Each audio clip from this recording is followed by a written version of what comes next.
Olá, misteriosos! Bem-vindos ao episódio extra do caso Crystal Howell. Na parte 1, eu contei tudo sobre como a morte do pai dela foi descoberta, já que durante todo o tempo Crystal não tinha falado nada para ninguém. Mas, depois de quase 10 anos, ela deu uma longa entrevista às jornalistas Melissa McCarthy e Kelly McClure, que, com a quantidade de material gravado, elas acabaram publicando em 2023 um podcast exclusivo sobre o caso, chamado Killing Dad: The Crystal Howell Story, ou Matando o Pai, a história de Crystal Howell. Pela versão da Crystal, a família Howell já estava se destruindo por dentro há muito tempo, e os fatos que ela alega faz com que a versão divulgada pela polícia seja um pouco desencontrada. Por exemplo, segundo a Crystal, depois do divórcio dos seus pais, ela não foi morar com o Michael imediatamente. O motivo pelo qual, de fato, ela se mudou foi totalmente diferente. Uma série de abusos sexuais que ela vinha sofrendo do próprio tio. Ainda tem mais informações sobre quando ela foi atropelada, e isso causou uma fúria no pai por causa da conta do hospital. Outros momentos de ataques de fúria dele quando tentou afogá-la numa banheira. E ela ainda conta sobre a participação de uma segunda pessoa no dia do crime. Pelo ponto de vista da Crystal, Michael estava ficando cada vez pior, e o motivo pelo qual ela o matou foi a resposta de um adolescente que, com uma mente destruída, apenas tentou se defender.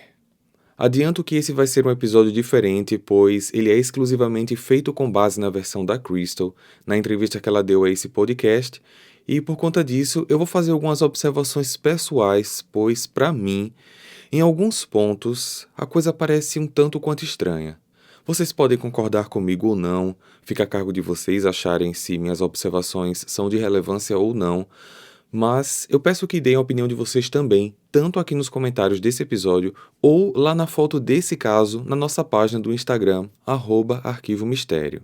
Por lá, na verdade, é até melhor porque eu consigo interagir com vocês. Aqui eu consigo ler os comentários, mas não consigo responder. Já lá no Instagram, eu consigo dar likes, consigo responder, a gente pode debater e ir desenvolvendo um bate-papo por lá.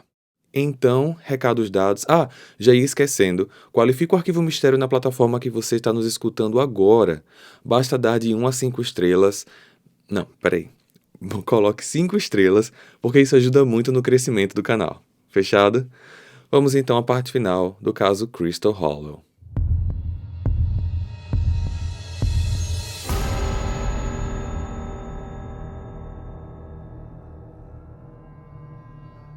Segundo Crystal, depois do divórcio dos seus pais, ela não foi morar com ele. O motivo pelo qual ela se mudou de fato foi totalmente diferente. Em 2008, um pouco depois do divórcio, Christina arrumou um namorado e nessa mesma época, um irmão dela, tio das meninas, se mudou para a casa da família depois dele também passar por alguns problemas matrimoniais. Ele ficou morando lá por um tempo até achar um local para se mudar por definitivo. Numa noite, enquanto dormia no sofá, Crystal, que na época tinha 12 anos, sentiu alguém lhe tocando. Logo de cara ele imaginou que fosse seu padrasto, já que, querendo ou não, ele ainda era um estranho ali na casa.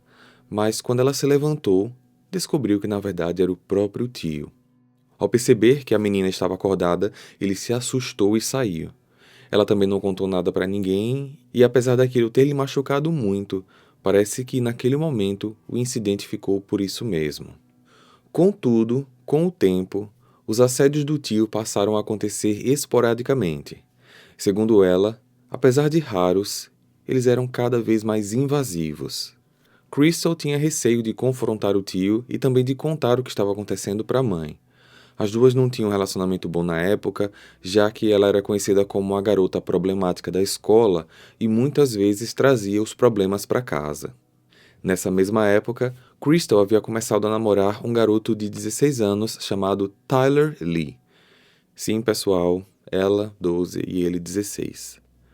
Os dois se conheceram na internet e começaram um relacionamento pouco tempo depois.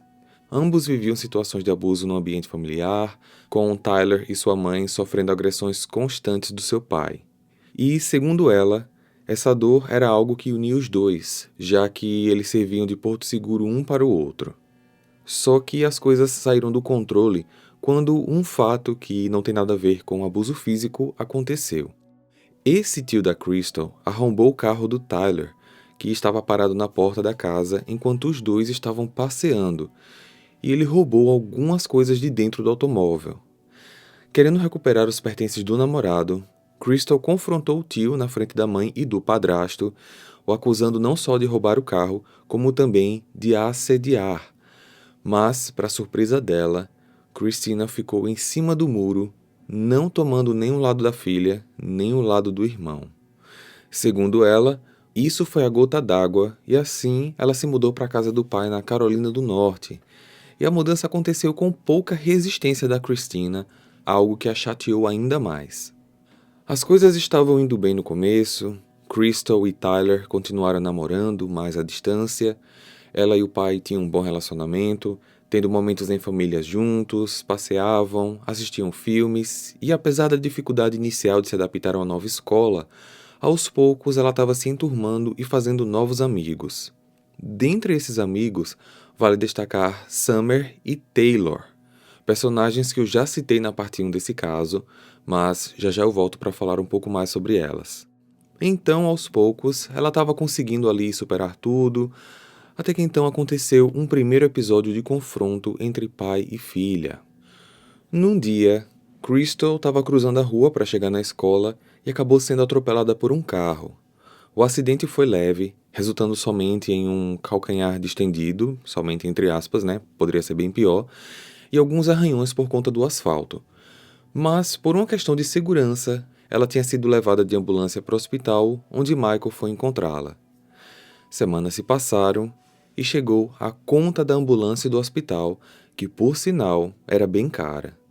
Quando Crystal se mudou, Christina havia cancelado o plano de saúde dela e, portanto, agora eles precisavam arcar com os custos do atendimento sem direito a reembolso.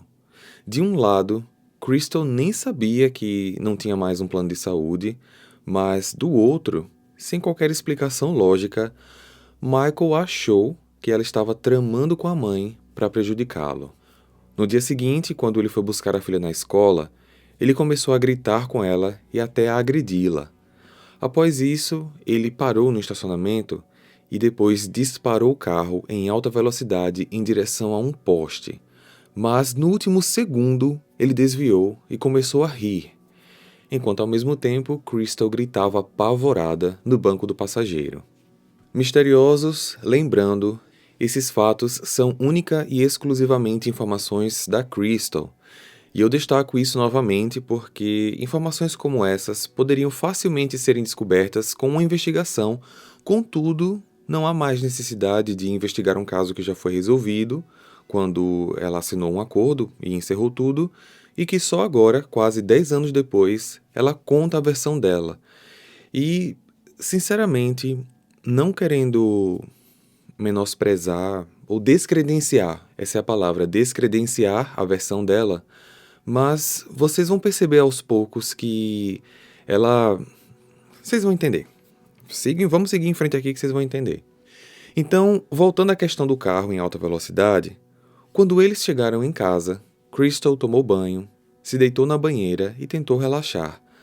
Mas, sem que ela percebesse, Michael entrou no banheiro e a afogou. Ela se debatia, aos poucos foi perdendo o fôlego e ela viu a morte em sua frente. Mas, de repente, Michael a largou e saiu do local, enquanto ela levantava a cabeça em total desespero para respirar novamente. Misteriosos, um novo adendo aqui. Essas palavras que eu estou apresentando para vocês, gritava apavorada, o pai ria no carro, ela se debatia na banheira, desespero para respirar, são palavras que ela usou na entrevista.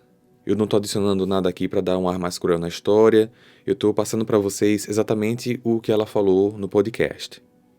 Crystal saiu do banheiro com medo do que seu pai pudesse fazer depois, mas quando ela pisou fora do banheiro, que ficava próximo à sala, ela o encontrou sentado no sofá, assistindo TV, agindo como se nada tivesse acontecido. Como Crystal e Tyler continuaram namorando à distância, eles acabavam enviando nudes um para o outro.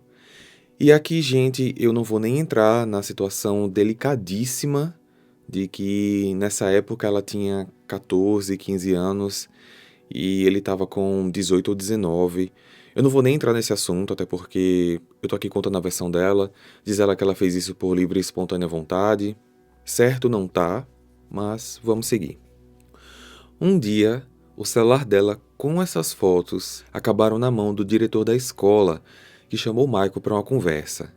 Quando pai e filha saíram da escola, os dois começaram a discutir e eventualmente chegaram no assunto do tio da Crystal, quando na ocasião ela confessou ter sido abusada por ele.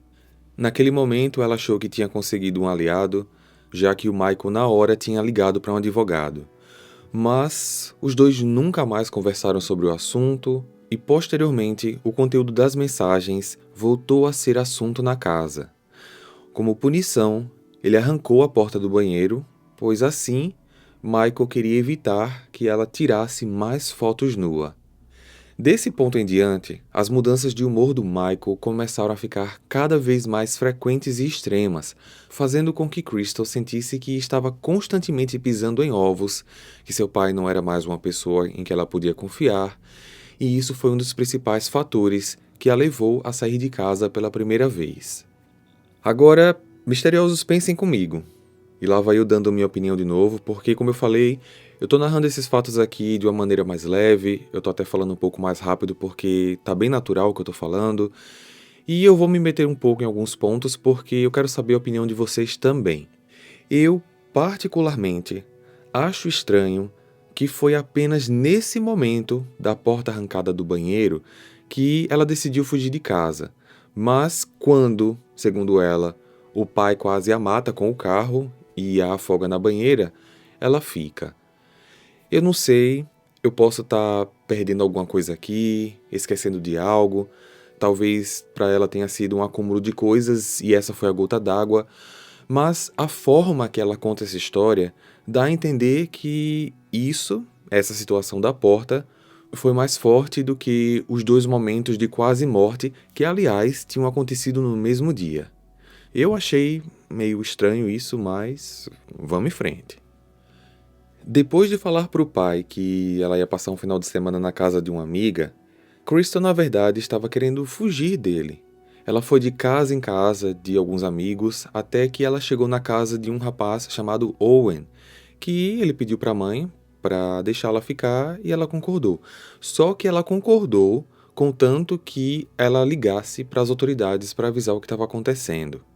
Crystal ligou, conversou com a polícia e foi convencida a voltar para casa na companhia de 2 policiais. Quando eles chegaram, Michael os encontrou na porta, conversou com os oficiais, que sem ao menos entrar no imóvel para ver se estava tudo bem ali dentro, foram embora. Ele, o Michael, pediu então que a filha fosse até a cozinha com ele e esperasse lá sentada porque ele ia fazer um chá. Quando a água da chaleira estava bem quente, quase fervendo, ele a tirou do fogão, segurou o rosto da Crystal e despejou o líquido dentro da boca dela. Ela tentou se proteger com os braços, mas mesmo assim acabou causando algumas marcas tanto no braço como no pescoço. Mas na boca não, né? Porque ela não falou nada. Quando a chaleira esvaziou, ele disse: "Isso é o que acontece com quem é dedo duro." E saiu da cozinha, a deixando no chão chorando e gritando de dor. E vamos conversar de novo, pessoal. Até que ponto isso pode ser verdade?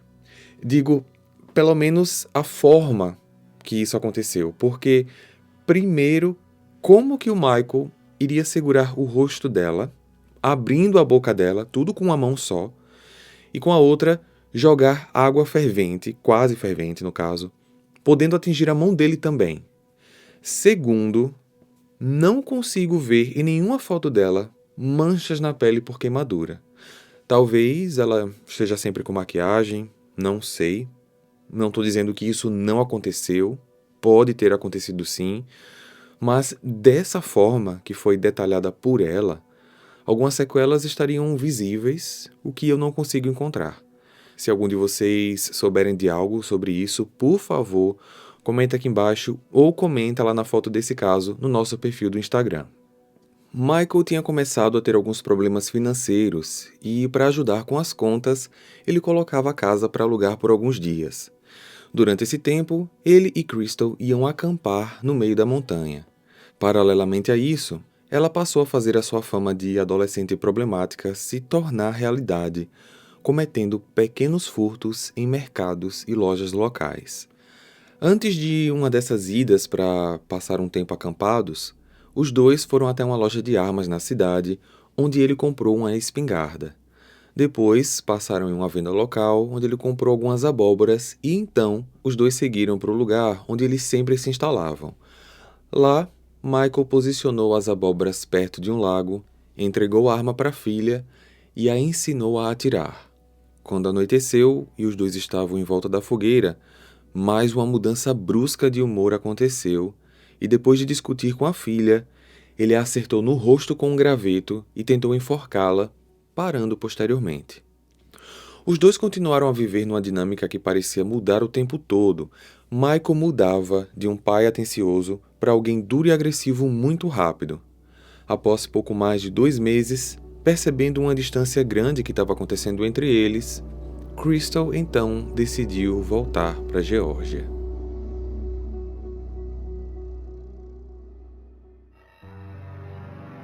Agora, com 16 anos, Crystal voltou a morar com a mãe.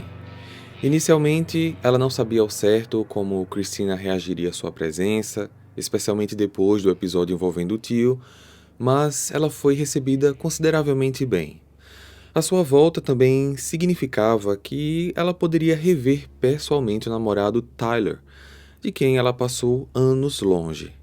E pela primeira vez, o jovem foi apresentado oficialmente para a família dela. Naquela época, eles estavam namorando escondido. Naquela situação do carro, o carro estava parado na porta, mas ninguém sabia quem era ele. Mas agora ela apresentou e, surpreendentemente, ele foi bem aceito, mesmo com o fato dela ainda ser menor de idade, já que ela tinha 16 e ele 20. E como era de se imaginar, de dois jovens se reencontrando pessoalmente depois de um longo período afastados, foram meses de uma paixão muito intensa e com vários encontros íntimos, e em um desses encontros eles foram flagrados por Christina. Ela então proibiu que o rapaz voltasse lá, como também proibiu que os dois se vissem. Infelizmente, para o casal, isso resultou no término do namoro. Ter perdido a única pessoa que esteve ao lado dela durante todo aquele período conturbado foi um golpe muito grande para Crystal e agravou ainda mais a situação psicológica que ela tinha. Ela passou a se cortar e a machucar o próprio corpo, mas antes que ela pudesse fazer algo mais grave, sua mãe interveio, a internando num hospital psiquiátrico. Crystal passou 2 meses internada e foi diagnosticada com um transtorno de personalidade histriônica. Sem entrar em muitos detalhes sobre isso, esse é um transtorno onde a pessoa busca incessantemente a atenção dos outros, recorrendo a quaisquer meios necessários para obter isso. Durante o tempo que ela estava internada, foi realizada uma terapia familiar, com ela, Michael e Christina, para tentar entender a origem desse transtorno. Em meio a uma sessão, foi perguntado para o pai se ele tinha algum tipo de sentimento não resolvido pela ex-esposa, e ele disse que o único sentimento que tinha perante ela era o de homicídio. Não preciso nem dizer para vocês que essa resposta chocou a todos, inclusive, segundo a Crystal, isso levou ele a ser escoltado por seguranças do hospital e encaminhado para a delegacia.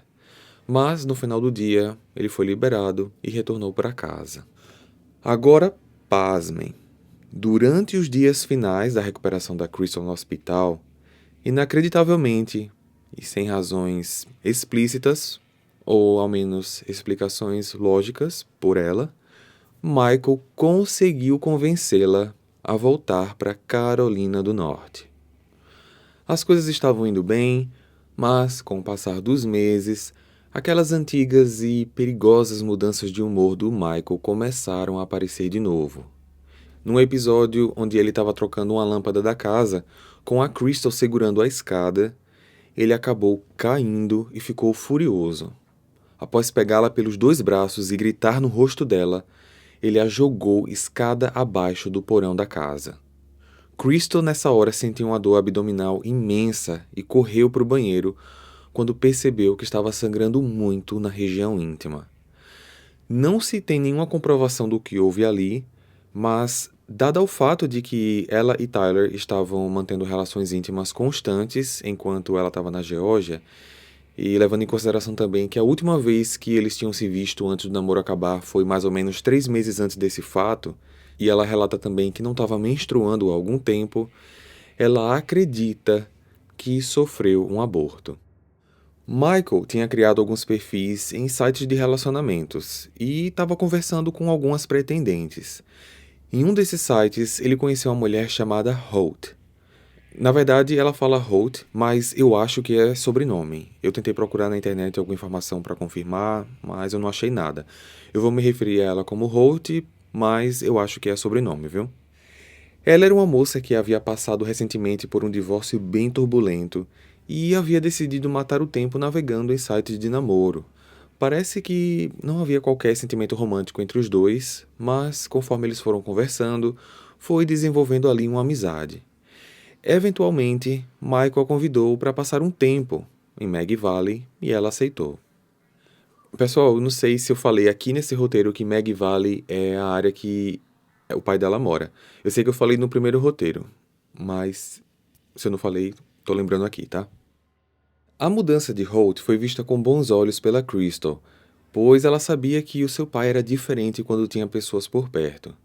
A análise inicial da Holt era que pai e filha tinham uma relação muito próxima e que ele era apenas duro com ela de vez em quando pelos problemas que haviam acontecido no passado.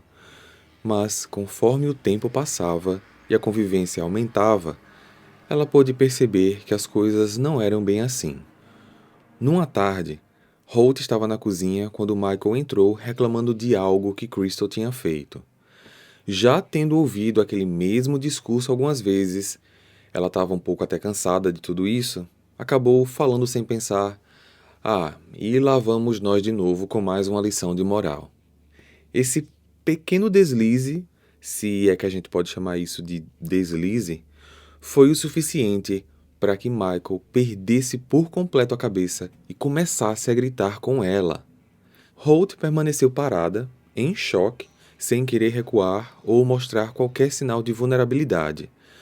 No final da discussão, Michael expulsou a amiga de casa. Depois de ir ao quarto juntar suas coisas, ela deu de cara com a Crystal e disse para a menina que ela precisava ir embora dali o mais rápido possível. Dias depois, Crystal pediu ao pai para que deixasse ela passar o Dia de Ação de Graças daquele ano, que era 2013, com a mãe. Para sua surpresa, ele não só concordou, como se ofereceu para levá-la até a casa da Christina na Geórgia.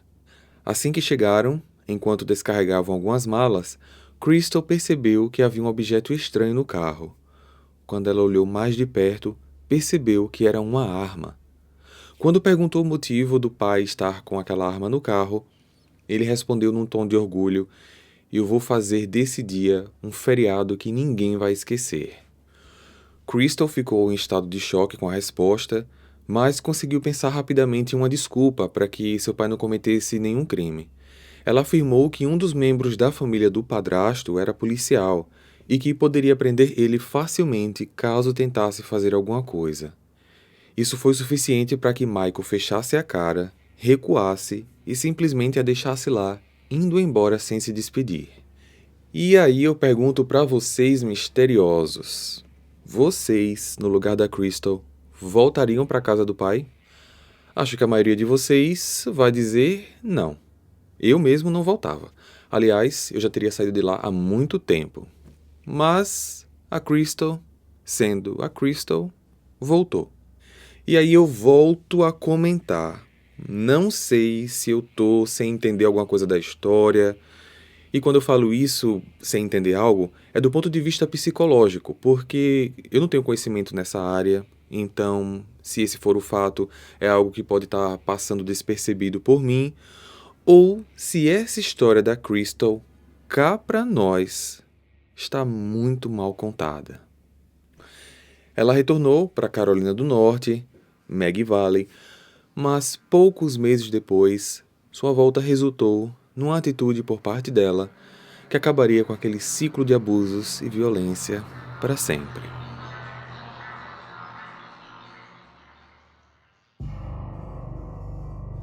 Na manhã do dia 24 de fevereiro de 2014, Crystal acordou, desceu até a cozinha e encontrou seu pai separando cupons de desconto. Ele perguntou se ela queria ir com ele até o mercado e ela disse que sim. Quando chegaram no mercado, Crystal se distanciou do pai e, enquanto estava sozinha, passou a furtar alguns objetos. O segurança do mercado a pegou cometendo os delitos e, ao ser confrontada, Crystal teve que dizer que não estava lá sozinha. Quando Michael chegou, o segurança explicou a situação e deram uma bronca em ambos pela irresponsabilidade da adolescente. Eles pagaram o que iriam levar como compras e foram embora. Chegando em casa, Crystal foi direto para a cozinha, onde ela guardou as compras e começou a lavar os pratos. Michael se sentou na mesa de jantar e ficou a encarando por um bom tempo, sem mexer um músculo sequer. Depois, ele se levantou, pegou uma faca e encurralou a filha na parede da cozinha, pressionando a faca na perna dela, o que acabou até furando um pouco, e disse que iria dormir para descansar, mas assim que acordasse, todos os problemas seriam resolvidos. Michael então foi para a sala tirar um cochilo. E misteriosos, eu entendo isso como uma ameaça. Mas que tipo de ameaça é essa que na fúria do momento a pessoa diz: eu vou dormir primeiro e quando acordar eu continuo? Em pânico, Crystal não sabia o que fazer. Caso ficasse, ela sentia que estava prestes a morrer. Caso fugisse, seu pai a encontraria de novo, a convenceria novamente a voltar para casa e o mesmo fim poderia acontecer. Então, ela decidiu terminar com todo esse sofrimento por conta própria. Foi quando ela pegou a espingarda do pai.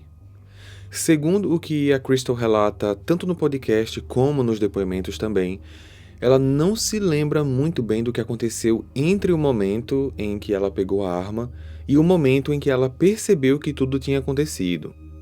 A cena seguinte que ela se recorda é de ter visto o pai já morto no sofá. Em choque, ela foi até a frente da casa e desabou a chorar sem saber o que fazer ou para onde ir. Mas a chegada inesperada de uma pessoa pela área ajudou Crystal a traçar um rumo para onde aquele fato poderia seguir. Não era incomum que a Crystal fizesse amizade com pessoas mais velhas na cidade. Além dos seus amigos da escola, ela tinha alguns na casa dos 20, 25 anos, e um deles se chamava Lance. Lance era o típico jovem problemático da cidade, que tinha problemas com drogas e já tinha sido inclusive detido algumas vezes pelas autoridades locais. Eles se conheceram num teatro da cidade e ela o levou para casa o apresentando para o Michael. Tudo indica que os dois eram só amigos, sem qualquer envolvimento romântico. Ele passou a frequentar o local ocasionalmente, especialmente quando estava com fome. E um desses dias foi exatamente o dia 24 de fevereiro. Quando ele chegou na porta da casa, viu a amiga no chão, completamente abalada. Quando perguntou o que tinha acontecido, ela disse que tinha acabado de atirar no pai e que precisava ligar para a polícia. Inicialmente, ele desacreditou no relato, mas ao entrar no imóvel, logo percebeu que era tudo verdade. Lance então convenceu a Crystal a não ligar para a polícia e disse que eles precisavam se livrar de todas as evidências do crime. O corpo foi guardado no barracão que ficava ao lado da casa, o sofá descartado pela montanha e os restos da bala descartados no lixo, junto com luvas que eles usaram para se livrar de algumas das evidências. Depois de tudo, ela então pegou o carro do pai e deixou o amigo lá embaixo da montanha, mas antes que os dois se despedissem, ele disse a seguinte frase: "Você me deve por essa, Crystal." Até aqui, a gente viu muita coisa que não foi contada na parte 1 do episódio, mas de agora em diante a gente vai entrar em cenários que já foram falados antes, mas que divergem um pouco da versão da polícia e até dos próprios depoimentos das amigas, da mãe e da irmã da Crystal. Pela versão anterior, Taylor disse que Crystal chegou em casa pedindo para ficar alguns dias com ela porque o seu pai tinha viajado para a Geórgia a trabalho. Já pela versão da Crystal agora, o que aconteceu foi que, coincidentemente, naquele mesmo dia, o cachorro da Taylor tinha sido atropelado e ela queria suas amigas, Crystal e Summer ao seu lado para apoiá-la. Só que, durante aquele curto período de encontro, Taylor e Summer perceberam que havia algo estranho com a Crystal. Foi então que ela disse que o seu pai havia tirado a própria vida enquanto estava na Geórgia. Abaladas pelo choque da informação, Summer e Taylor abriram as portas de suas casas para ela, que alternava onde dormia.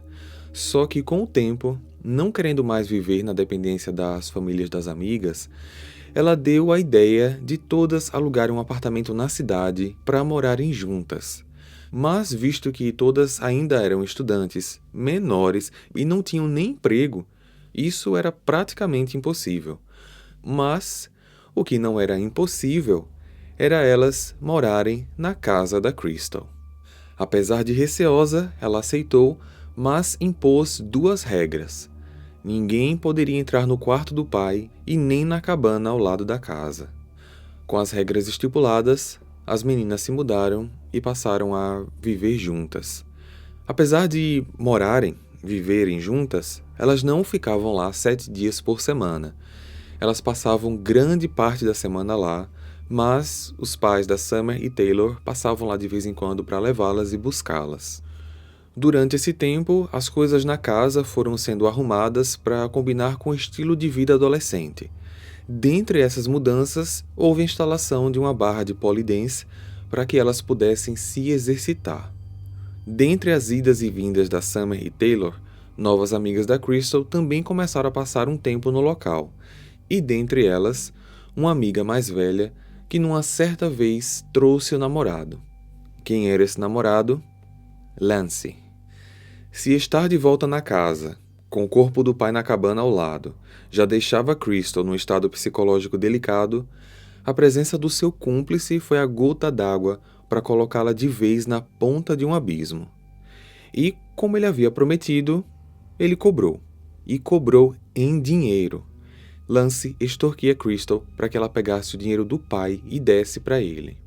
Essa combinação de fatos foi letal para a saúde da garota, que passou a recorrer a álcool e drogas pesadas para tentar enfrentar a situação. 3 garotas sozinhas, morando numa casa sem supervisão adulta, não poderia resultar em algo diferente como liberdade. Consequentemente, elas organizavam encontros entre amigos e até pequenas festas. Na internet, Crystal havia conhecido um menino chamado Austin, que morava na cidade de Augusta, sendo que Augusta fica na Geórgia também. Naquele período conturbado, ela decidiu que uma mudança lhe faria bem, e no dia 21 de março de 2014, ela falou para as amigas que iria passar um tempo com a mãe, quando na verdade, ela iria passar dias com seu novo amigo em Augusta. Crystal chegou a conhecer a família do rapaz, jantou com todos, mas ela não ficaria hospedada na casa dele. Austin tinha alugado um quarto de motel para que eles passassem alguns dias juntos.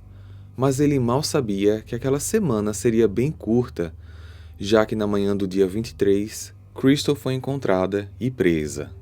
Segundo ela, em nenhum momento ela escondeu o que aconteceu, nem ao menos tentou mentir.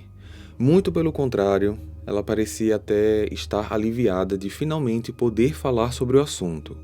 Contudo, ela apenas omitiu uma coisa: a participação do Lance como cúmplice, pois quando os policiais perguntaram se ela tinha tido algum tipo de ajuda, ela negou. Crystal disse nesse podcast que precisou fazer isso porque, enquanto estava presa e saía da cela de vez em quando para os seus interrogatórios, ela recebia ameaça de outras prisioneiras que eram amigas ou que tinham contatos com o Lance, dizendo que ela não deveria citar o nome dele em momento algum. Para Crystal, o processo da investigação deixou de lado muitos dos fatos que resultaram no assassinato do Michael, como os anos de abuso. Para ela, as pessoas se concentraram apenas no fato dela ter matado o pai, não ter relatado o crime para a polícia, ter escondido o corpo e ter dado festas no local enquanto o corpo da vítima apodrecia na cabana ao lado. Foram esses os motivos que a fizeram acreditar que assinar um acordo seria a melhor saída. Como falei na parte 1 desse caso, as audiências de julgamento seriam a oportunidade perfeita para que Crystal finalmente pudesse contar o seu lado da história. Contudo, ela foi convencida pela advogada a assinar o acordo que lhe daria 25 anos de prisão por homicídio doloso e mais 5 por ocultação de cadáver e ocultação de informação da justiça. Caso ela fosse ao tribunal, a pena aplicada poderia ser a prisão perpétua. Entre garantir um acordo de 30 anos e arriscar isso com a possibilidade de acabar tendo que viver para sempre numa prisão, Crystal não viu outra alternativa a não ser aceitar o acordo. Ela foi para a prisão e está lá até os dias de hoje. Se esse lance a ajudou, como a Crystal citou, ele nunca pagou e provavelmente nunca vai pagar pelo crime de ocultação de cadáver. Ela já tinha assinado um acordo assumindo a culpa e explicando os fatos, na época, há praticamente 10 anos, e para a polícia o assunto estava encerrado. Como todos os fatos que ela narrou no podcast é a versão dela, nada vai ser investigado, e então acredite quem quiser.